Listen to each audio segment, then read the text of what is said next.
Saya ini kebetulan juga kuasa hukum Egy Sujana juga. Egy Sujana, Dr. Tifa dan semuanya itu, ya kan? Itu kan laporan, hasil laporan dari TPUA. Ingat ya, TPU itu pelapor, bukan terlapor.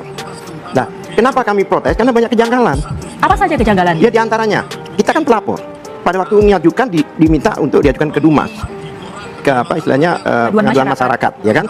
Akhirnya terus tidak diproses-proses dan sebagainya. Begitu Pak Jokowi mengajukan apa namanya laporan, nah maka mulai diproses.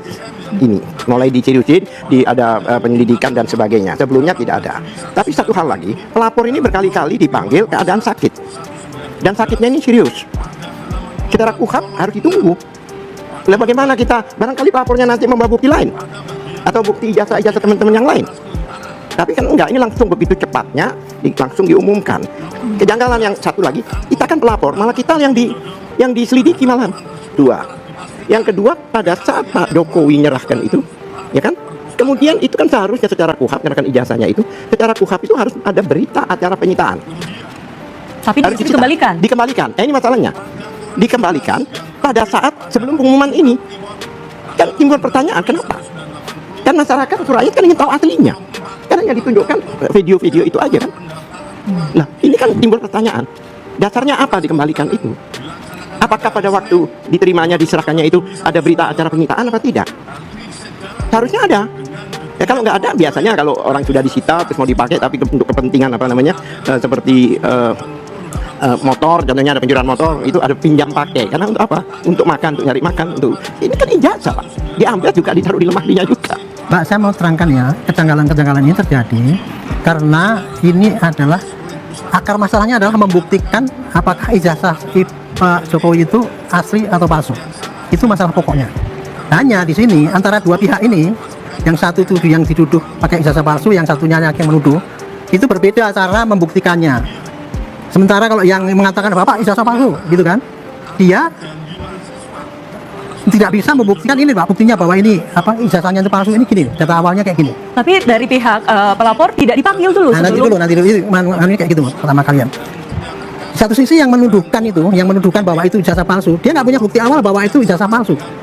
Dia menuduh Pak Jokowi pakai ijazah palsu. Padahal Pak Jokowi kan nggak pernah menunjukkan ijazahnya dia, apalagi dia yang nuduh. Pernah nggak dia menggunakan ijazah yang dipakai Pak Jokowi itu palsu apa tidak? Nggak pernah melihat kok. Nah, itu kan kayak gitu ya, sehingga.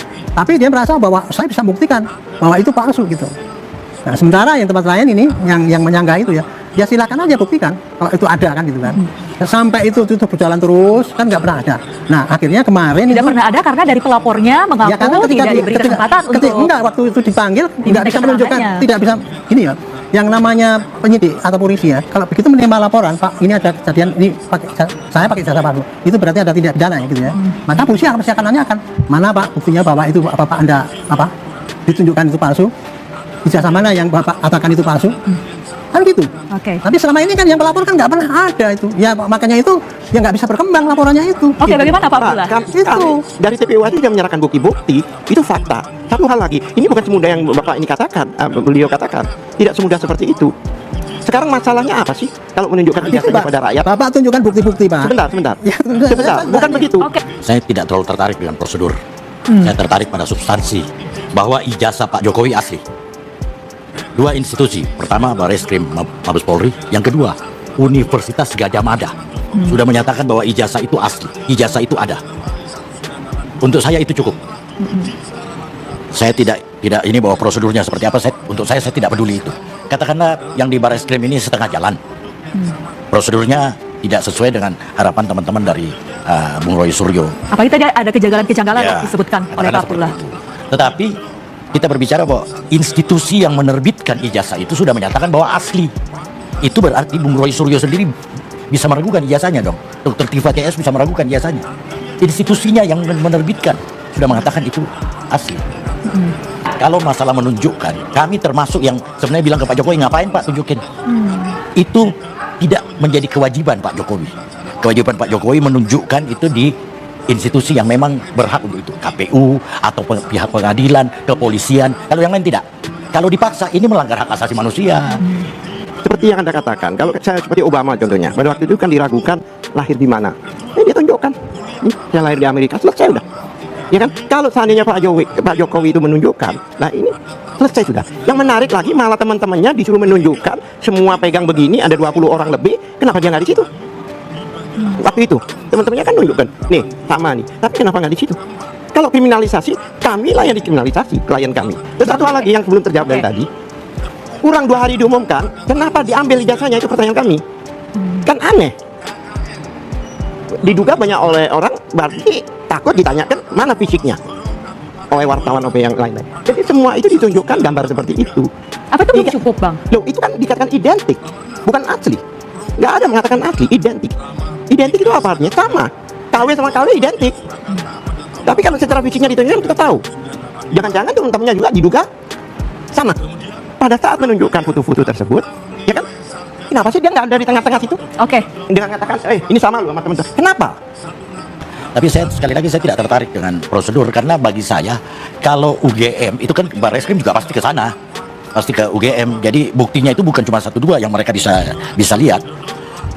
Semua identik dengan yang ada di UGM. Saya rasa kalau UGM, sekali lagi kalau UGM sudah mengatakan bahwa ini sah, dua institusi Barreskrim maupun UGM sudah mengatakan bahwa ini sah, ini asli, tinggal kita tunggu mungkin. Oke. Lanjut. Yang menarik dipermasalahkan, ini. ya. Kita ini ada etiket baik, Mbak. Kita datang ke UGM bersurat. Jadi kita ini bukan produk, tidak, Pak. Kita itu mewakili rakyat Indonesia. Kita datang ke sana bersurat, apa istilahnya itu, ketok pintu lah istilahnya. Audiensi. Iya.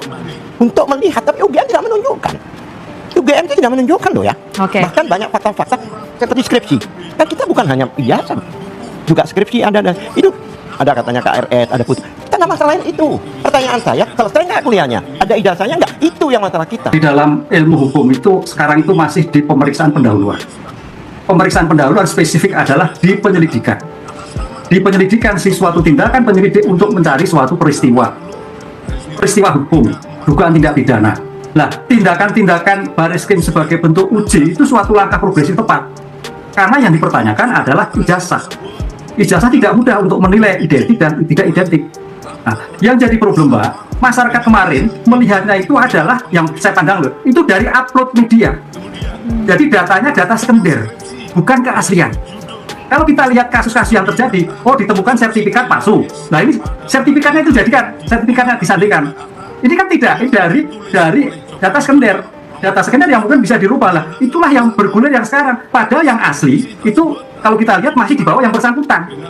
Ini yang problem. Jadi analisisnya kalau dalam ilmu hukum itu ada mistak, kesesatan pada waktu menganalisis itu data yang kurang pas, data yang bukan asli dari pemilik. Karena ijazah itu cuma satu.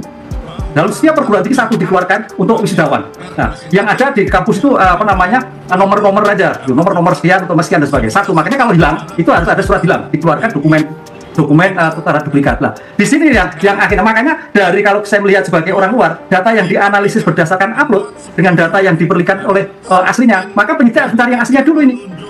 Kan gitu. Di mana sebagai bentuk yang dianalisis. Ini kayaknya dalam istilah hukum ada mistak, kesesatan pada saat awal mengupload. Yang pertama kali yang diperoleh oleh masyarakat yang kemudian dilaporkan sebagai bentuk, ini palsu, ini nggak betul nih. Nah gitu. Nah yang terjadi misalkan STNK palsu, ini STNK palsu. Nah itu dibawa asli, baru dicek. Nah gitu. Dibandingkan dengan asli ada dari lantas misalkan. Nah ini yang tidak. Nah oleh karena itu dalam keadaan seperti ini maka kemarin tindakan sebagai bentuk forensik itu kan apa sih ilmu forensik? Ilmu forensik itu ada ilmu bantu untuk membantu mengungkap apabila ada keraguan tentang suatu objek yang diperiksa. Makanya itu namanya ilmu-ilmu forensik. Ada digital forensik, ada kedokteran forensik, ada IT forensik, ada gestur forensik dan sebagainya. Itu untuk membantu. Makanya istilahnya bukan asli dan identik. Siapa yang menentukan asli dan asli? Nanti di pengadilan kalau sampai di satu pengadilan. Begitu, Pak. Tapi kemudian Barreskrim menyatakan bahwa ini identik asli, tidak ditemukan ada kepalsuan, maka kasusnya ini kemudian dihentikan penyelidikannya. Berarti ijazahnya ini tidak bisa sampai ke tahap pengadilan, Prof. Ibnu? Ya, tidak bisa karena tidak ditemukan. Tidak ditemukan, makanya sekarang ini mungkin dari pelapor ada nggak temuan-temuan yang lain lagi ya, gitu kan gitu. Kalau memang tidak temukan ya sudah dihentikan karena memang bukti objek yang diperiksa itu ada lembar kertas itu yang jadikan suatu permasalahan kan itu. Kalau secara formal UGM sudah menyatakan, teman-teman sudah menyatakan, teman-teman yang lain menyatakan, berarti tinggal materinya dengan uji forensik untuk memberikan suatu keyakinan yang lebih besar. Itu dalam ilmu hukum, ilmu forensik itu ilmu yang cukup luar biasa karena itu biayanya mahal, Mbak. Jadi kalau kita di kuliah itu asas tepat murah itu nggak murah, Mbak, itu mahal itu. Berarti Untuk mengusut kesimpulan dari Bareskrim Polri ini terkait dengan asli identik ini berarti belum Tentu sah asli. dan inkrah ya? Belum tentu asli dia bilang tadi. Ya memang asli, berarti asli. Inkrah itu masuk pengadilan. Jadi hasil sementara yang dilakukan identik adalah asli, identik. Oke. Dengan berbagai ilmu pengetahuan yang ada tadi tidak masuk pada peradilan karena tidak ditemukan unsur oleh Bareskrim. Saya melihatnya seperti itu.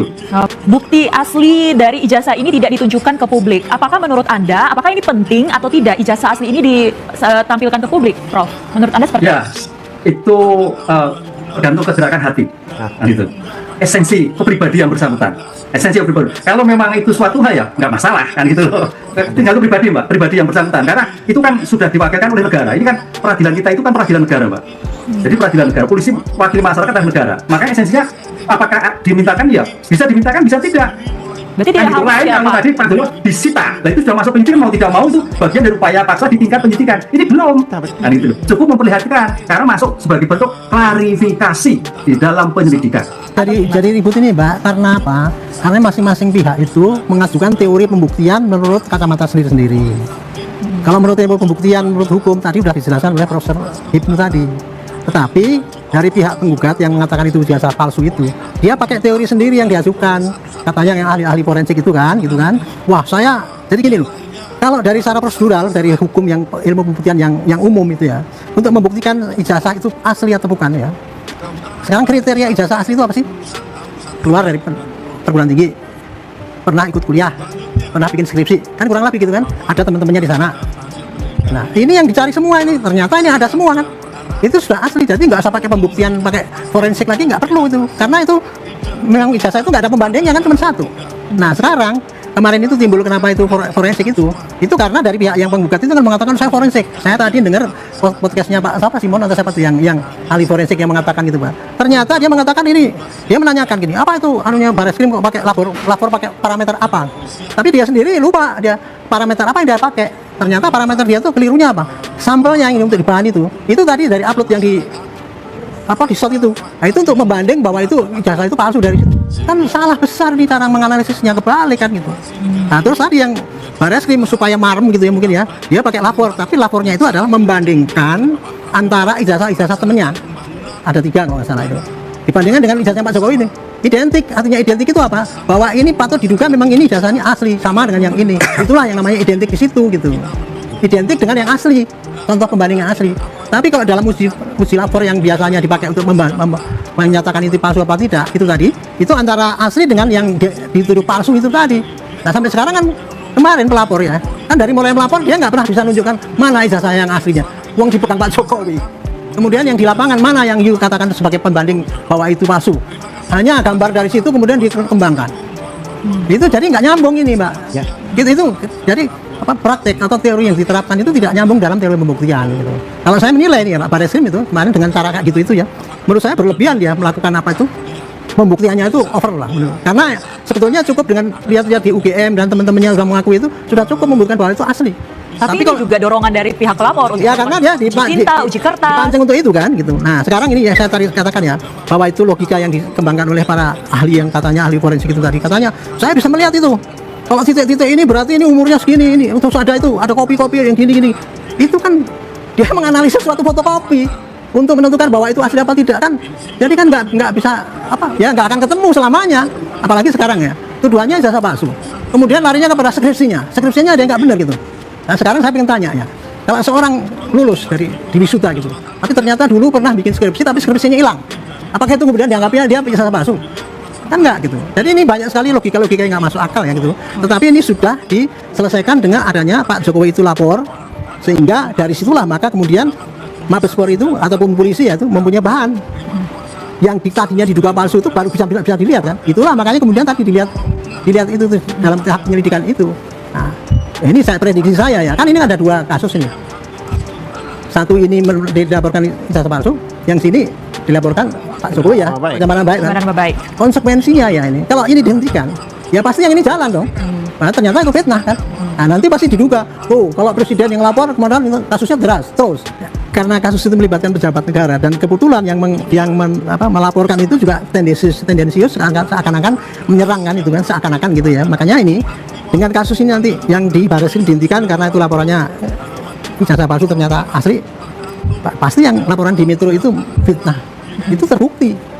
Jadi nanti singkatnya akan bunyi, nah itu kalau laporan daripada TPU nggak diterima, dihentikan di tahap penyelidikan, tetapi laporan Pak Jokowi langsung cepet-cepet langsung jadikan jadi kasus sampai ke pengadilan kan. Itu yang akan terjadi, pasti terjadi. Tapi intinya gini Bu, itulah proses pengadilan yang ada ya gitu ya.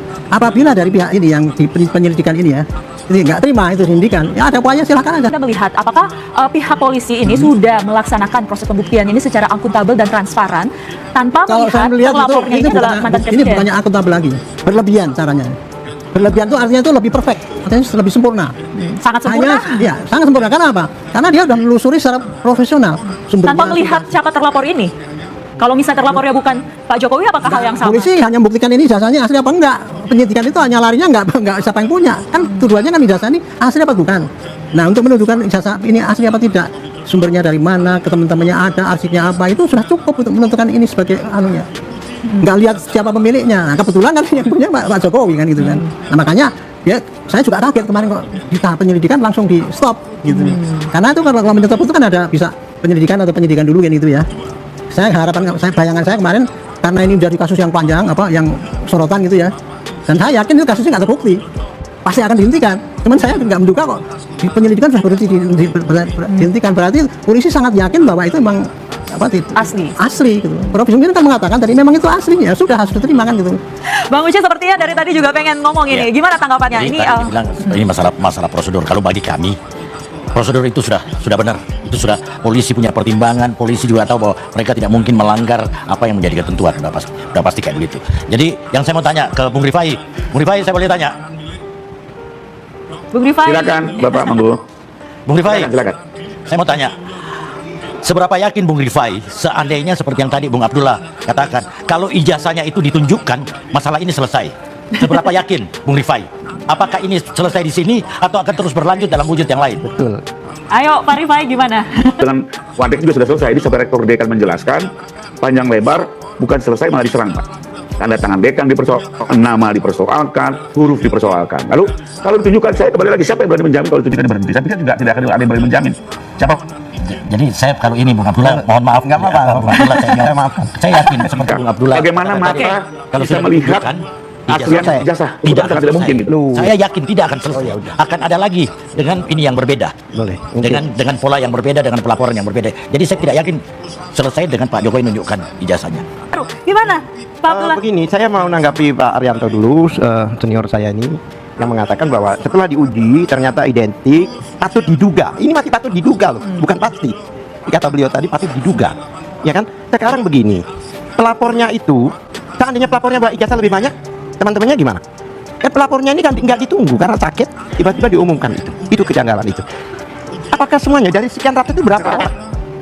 Satu hal kejanggalannya. Itu maksudnya Bapak mengatakan masih banyak Kita bisa juga bawa dari yang lain, ya kan? Untuk diuji juga. Kan saya bilang kalau ini KW, seandainya ini KW identik. Seandainya dua-duanya KW identik. Ya benar. Satu hal lagi ya, ditunjukkan maksudnya KW apa? Maksudnya KW apa? Enggak. Yang maksudkan Bapak KW itu apa? Bukan, dua-duanya bukan asli. Identik nggak? Tapi identik adalah bahasa ibunya, Pak. Identik. Ini identik. Identik itu artinya sama. Bukan kok Pak, ini bukan identik terus loncat asli. Ini dari mana? Ini rumus dari mana? Ya gini Pak ya, yang namanya identik di situ itu adalah begini loh Pak. 3 orang lulusan Gama itu ijazahnya dibawa ke lapor dibandingkan ijazahnya Pak Jokowi Pak. Ciri-cirinya kertasnya sama apa tidak, capnya sama apa tidak, datanya pasti beda Pak.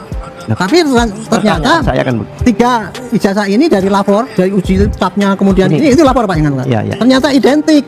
Jadi ini asli. Bukan Gitu begini. loh. Lah iya dengan 3 orang, 4 orang, dengan ada ratusan orang yang juga punya Nah, ijazah. ini kan jadi menuduh kan? Bukan menuduh, ada diduga. Menduga kan? Nih, saya baca Perkap Kapolri. Tanyakan Pak. Saya baca Perkap Kapolri, peraturan Kapolri. Jika pemerintah itu ada syarat. Jika kita mau mengajukan laporan laboratorium forensik, itu harus 1 dilampirkan laporan. Terus BAP. Terus berita acara penyitaan itu ada. Kok katanya oh ini masih penyidikan. Kalau gitu jangan dianu dulu dong. Jangan dites dulu dong. Karena ada syarat. Ada berita acara penyitaan syaratnya itu. 1. Kedua lagi yang saya perlu tanyakan sebelum saya lupa. Kan ini ada 2 perkara katanya. Kalau ini buktinya ini. Pak, yang bikin perkap itu saya Pak. Yang bikin perkap Iya. bisa nerangkan itu tadi Pak. Iya. Itu tadi pemeriksaan lapor kalau di dalam tahap penyidikan ya harus pakai gitu syarat. Tapi kalau tahap penyelidikan itu tadi seperti Prof Ibnu tadi katakan itu belum masuk pada upaya paksa. Tapi Tapi apapun dikerjakan boleh saja. Tapi kan belum masuk penyidikan. Iya belum masuk. Jadi Sebentar, tidak harus itu. tapi kan ada BAP pelapor. Ini BAP pelapornya belum selesai di BAP. Oke, kita langsung tanya sama Prof. Enggak, belum. Oke, siap. Sebentar. Yang namanya penyelidikan itu. Saya takut. Gini, kita ini dalam penegakan hukum bukan tunduk hanya dengan dua undang-undang, KUHP dan KUHAP. Ada undang-undang lain. Undang-undang tentunya perlindungan saksi dan korban. Prof, mungkin Prof pernah baca ya. Itu Undang-Undang Nomor 31 2014. Pasal 10-nya jelas. Jika ada yang melaporkan, itu tidak bisa dilaporkan balik. Pencemaran nama baik. Laporan ini harus inkrah dulu. Itu undang-undang DPR yang buat. Kalau semua orang lapor dihantam, ditangkal dengan pencemaran nama baik, nggak ada laporan. Jadi ini harus dan wajib ditunda, ya kan? Tapi faktanya kemarin-kemarin itu Prof tidak sepakat dengan undang-undang itu. Bukan begitu penafsirannya. Gimana coba? Kalau seorang lapor ini ya, harus dibuktikan ini dulu bahwa itu pencemaran tuh bukan itu. Ini masalahnya ini ya. Ini masalahnya kan karena pertanyaan saya, Prof orang lapor sepakat ini nggak Langsung dengan tanyakan saja ke dengan Prof. undang-undang? beda konteksnya, Pak. Loh, bukan konteksnya itu. Oke, konteksnya kan, karena pelaporannya kan pencemaran nama baik. Ya kan? Sedangkan laporan kemarin itu Ya. belum selesai. Prof Ibnu, di sini suasananya semakin tegang. Mungkin Anda bisa menetralisir begitu. Gimana Mas pandangan Anda? Ya, istilah identik itu istilah forensik ya. Istilah identik, istilah forensik, istilah asli ketika di suatu pembuktian di persidangan. Karena namanya adalah surat palsu, memalsu surat palsu, undang-undang seperti itu. Tapi kalau masih di dalam lidik itu identik, itu bahasa forensik. Nah, yang menyatakan asli atau tidak nanti hakim pengadilan.